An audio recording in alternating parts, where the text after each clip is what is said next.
Hey guys, Scott Bowersox here, Team Compass USA. Wanted to go ahead and do kind of a combination of a quick build video and also a maintenance video for the tail of our Compass models.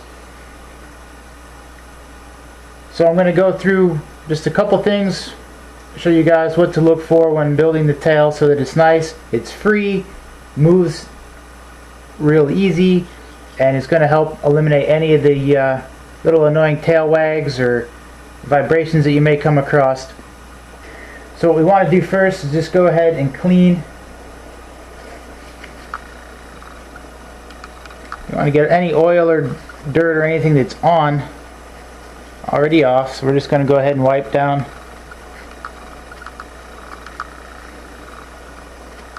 our shaft there, and then also just take a Q-tip and we're going to clean out the slider.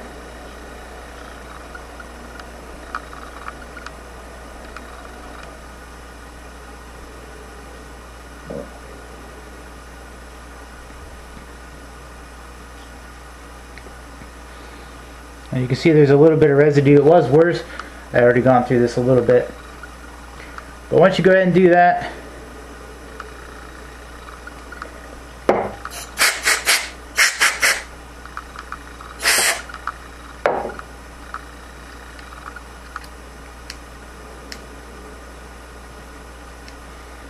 alright, so with it completely dry, you should see it's not quite falling all the way down.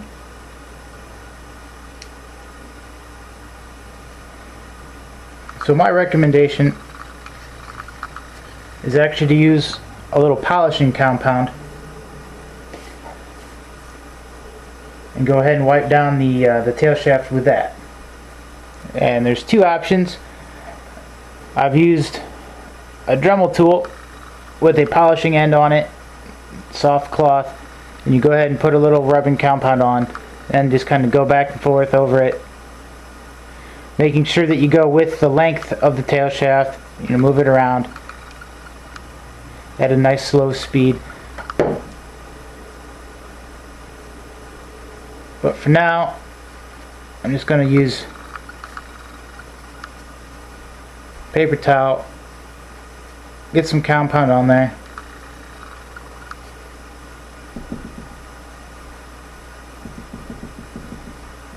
The reason I like to do this outside of the case is so you don't get any on the bearings.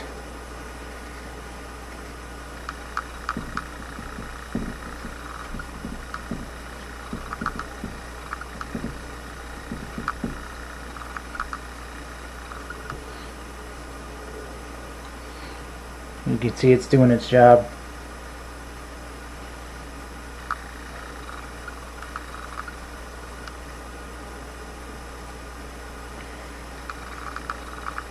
I'm going to ball this up, put a little bit in our slider here.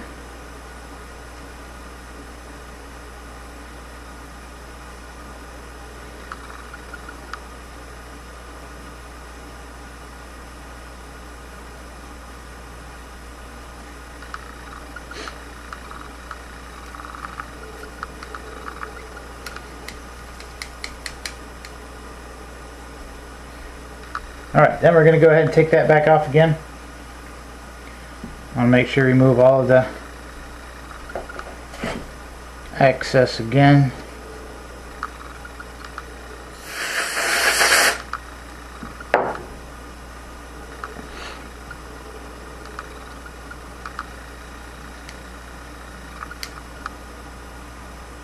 And now you can see that it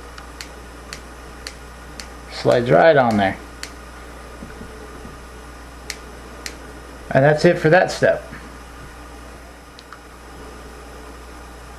Okay, now I want to work on the tail grips themselves and the tail hub. Show you guys a couple things. At the end we want it to be nice and smooth, spinning freely.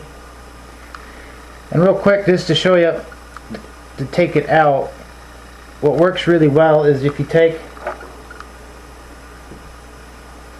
like a hex nut driver, in this case nut driver, that'll just sit on the inner race of those bearings and fit through here. I think this is about a 5mm. It works really well. And we're just going to go ahead and that way you can put even force on and press out the whole assembly.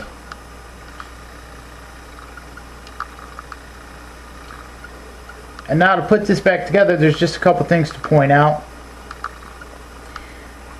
We have a chamfer here, nice curved area, and what you want to be careful of is that when you put the grip on, you don't press into that chamfer. What that'll do is start to put pressure on the inner race of the bearing and can cause some binding or notchiness.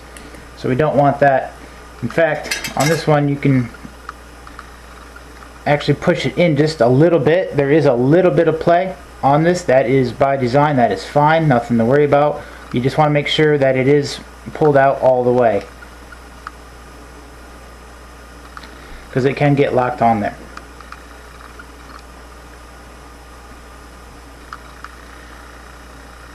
And now for the order of the bearing install, we put on the thrust bearings, go inside first, and there's a specific order to them. They are different. There's the washers here for the thrust bearing, and using your tail hub, you're checking for the inner diameter. You can see this one here is a very firm fit. There's no play. That's the exact diameter of the tail hub. And the other one is a little larger. You can see it flops around. This is the one that's going to go on first. So it's going to go into the blade grip first. Then you're going to have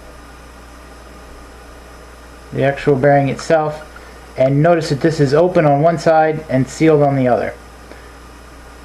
What you want to do is go ahead and put it so that the sealed side is to the outside. So when this spins around, the oil is going to get pushed against this and it's not going to all leak out. And then the other one's going to go on the little ring inside toward the bearing, like that. And then notice that there's a very little thin spacer, and this is going to go between, this is very important, it's going to go between the thrust bearing and the radial bearing. This acts as a spacer so that both the inner and outer races aren't pressing against the thrust washer. And again, you're going to get a little bit of binding if you have that issue. So then you want to put on the radial bearing from the outside. This will be the last thing that goes inside your blade grip, so it will look like that. And this can spin freely and there's no pressure. And then the other bearing that goes on the outside will actually be on first in there.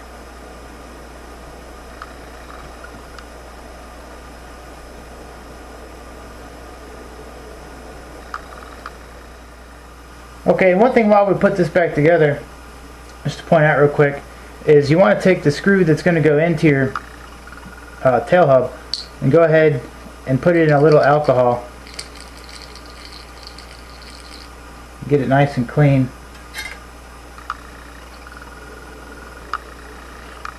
Go ahead and take your paper towel, dry that off, and even go ahead and clean out those threads.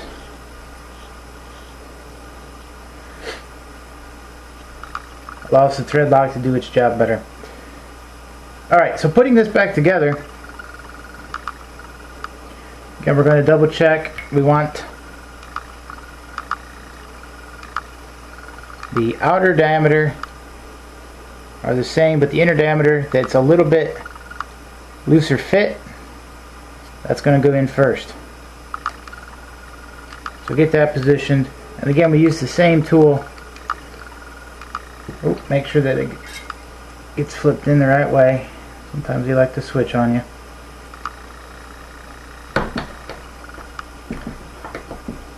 Go ahead and push that down. You can tell when it seats fully.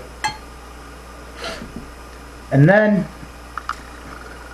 I like to use a little grease on our thrust bearings here. This is from Matt Bodo's Bodo Lube. and this works really well. Go ahead and get a bit on there, and you want to go ahead and make sure you actually pack it in. Make sure it gets into the bearings. And then also you want to roll it around on your fingers and make sure those balls actually are spinning freely, especially if you're doing repairs after a crash. If those are locked up, you're going to want to just get a new one of these. Wipe that off. And then this is going to go in. Again, you want to make sure that this goes in with the open part facing down.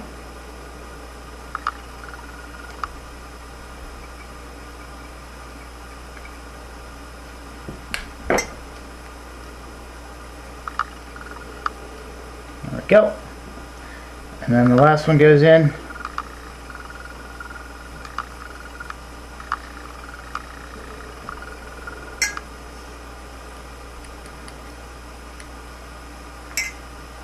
And you're going to put your little washer in there. And then you're going to put in the radio bearing. It's a nice tight fit. Again, this works really well because it just sits on the inner race.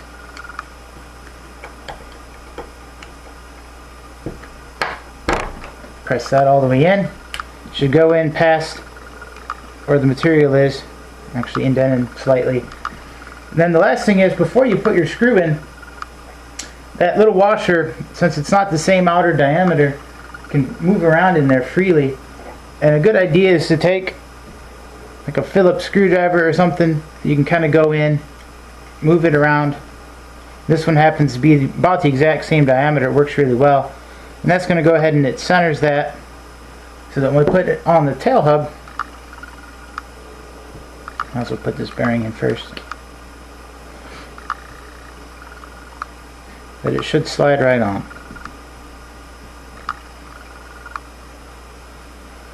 Okay, so next we're going to take our nice cleaned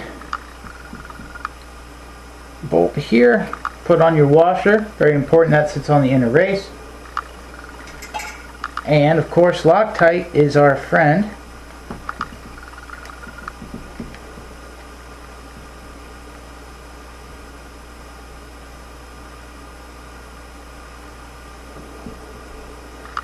And now the other trick is when you put this on,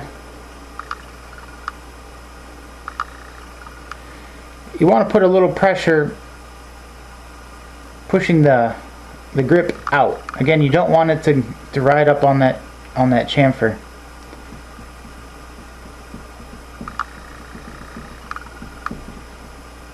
I'm going to get that nice and snug, and I'm going to use that same screwdriver to hold this so I can get a little bit of force. Still want to push some pressure on the outside. Get that nice and tight. And when you're done, that should spin very, very free. There should be no notchiness, no friction, or anything. It will move just ever so slightly in. You just want to pull it out, and it's perfectly fine. I'm going to go ahead and re-Loctite this one over here, and I'll be right back. Okay, now that we got both of these on, and they're nice and free, I'm going to set this aside real quick and move on to the slider. And what you want to make sure is that while these are on, that pin's in there, that these are free in the range of motion here. So these should just be able to flop around. Now if you notice any hesitation inside, go ahead and you can take that pin out, and you just want to make sure that there's no burrs inside and here. And if you need to, just go ahead and take a flat file, go through and just clean that up a little bit.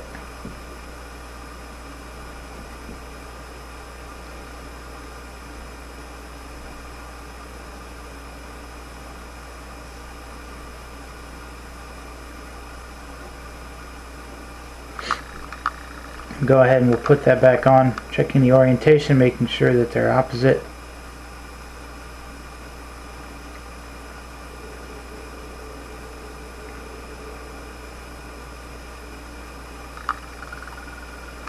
Put our pin back in.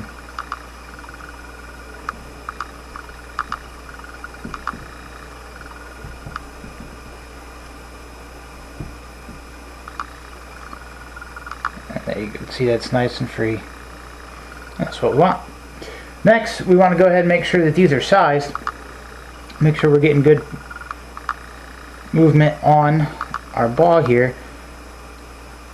And you want to make sure that you can see that obviously this has on one side versus the other there, so we're going to put this on in that orientation and then snap that on. And you want to make sure that that is free, but yet there's no end play on the ball. When you push on the link, it shouldn't have any movement on the ball except just being able to move around like that. So this one looks really good.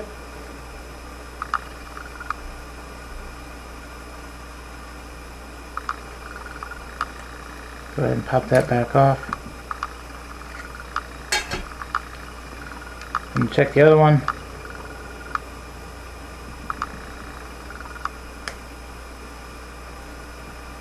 Okay, that one's a little stiff. So what we're going to do is go ahead and size that up real quick. Just use any old ball sizing tool with the right size ball. It's going to work fine for you. This one has been dulled from use, so it doesn't take very much off. It's very fine, which I kind of like, so that you don't get carried away. Just go through, ream it out ever so slightly. You want to do a little bit at a time. You don't want to go too far. You don't want to get any slop in the system. We'll go ahead and pull that back off.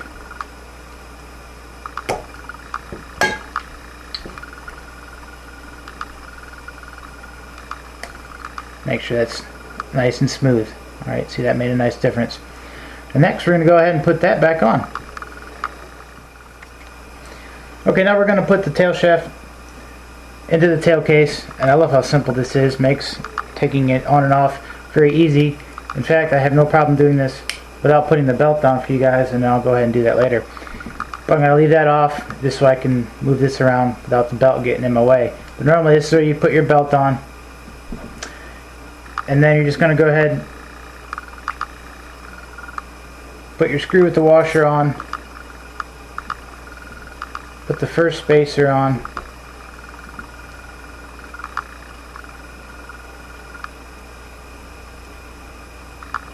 go ahead and make sure the bearings are in there, put that on, the other spacer, line your plate up, the bearings installed, put that in. We're going to put the nut on.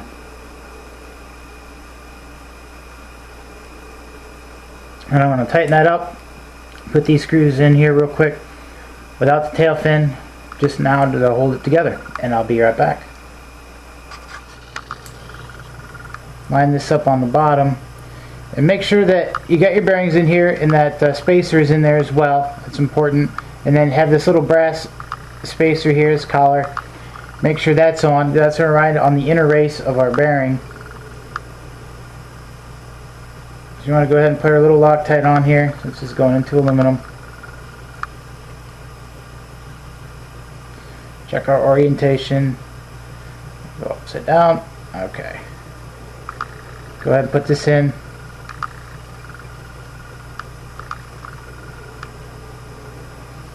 You want to make sure that you don't crank this down so hard that you actually get a little bit of binding. You should be able to get it nice and firm, and that should spin absolutely free. There should be no notchiness, no binding, anything. If you do, back off this just a smidge, see if that helps it. Otherwise you may want to double check your bearings, replace those if necessary. And then we're going to slide this on.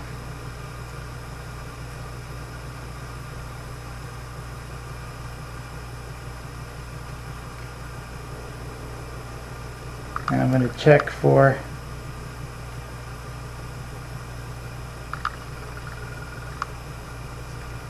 a flat spot.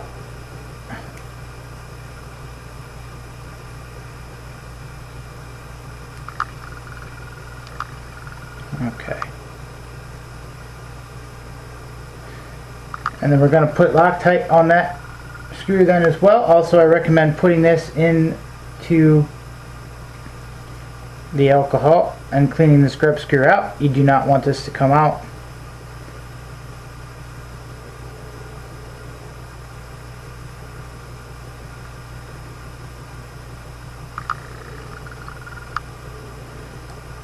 Have that flush, the tail hub on the end of the shaft.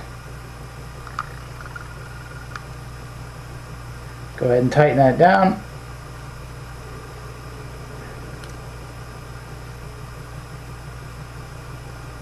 And now we're going to want to check our play, see how free our slider is now all together.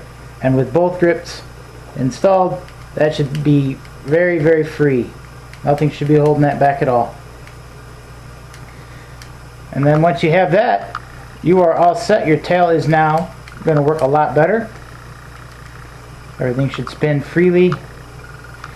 And one more thing you can check is if you push the arm all the way over to one side so that it doesn't move, you want to go ahead, grab a tail grip, and just try to twist it.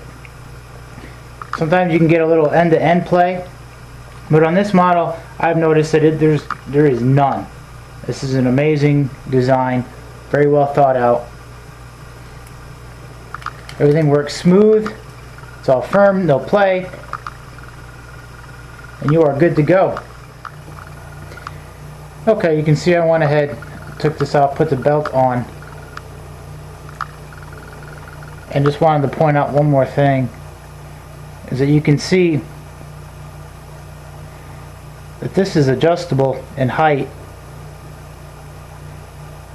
So put a little tension on the belt and you can see that moves up and down.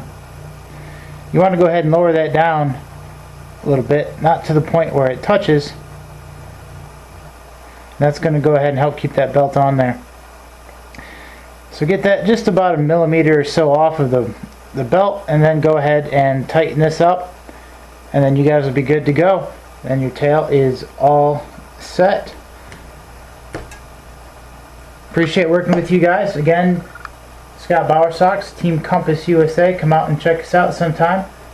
If you guys have any other questions, please let me know. I'll be happy to do some other videos. And have a great time.